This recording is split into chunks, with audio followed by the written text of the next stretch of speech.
Hello, today's the anniversary of the death of Ross Gorman, and if that name doesn't ring a bell, it might be best to describe him as the clarinetist in the band which first performed George Gershwin's Rhapsody in Blue.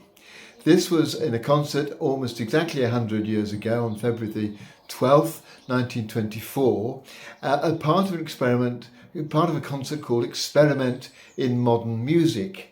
And it was put on by an entrepreneur who wanted to bring together the strands of the different types of music, blues and jazz and classical.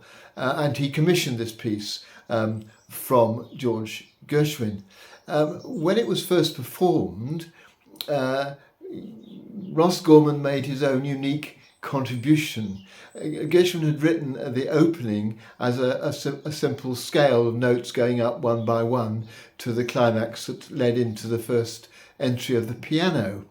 But Ross Gorman, who was a bit of a joker as well as a highly competent clarinetist, decided he would play it differently, and without asking Gershwin or telling anybody, he turned it into what's called a glissando, the sliding up of the notes that has become the famous beginning of that piece.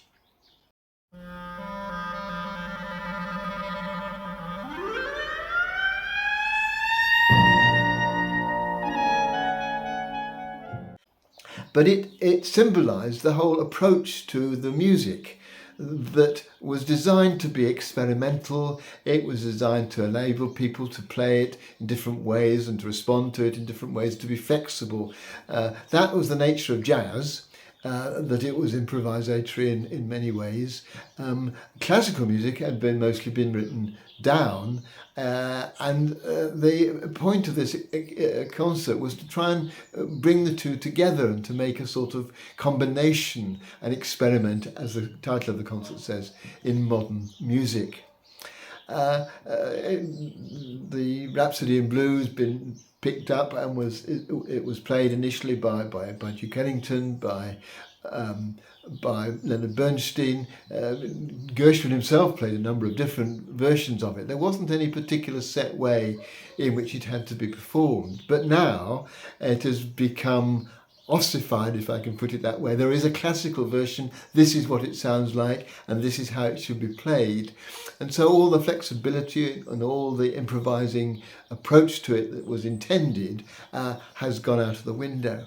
And I just thought this was typical, really, of how life goes very often.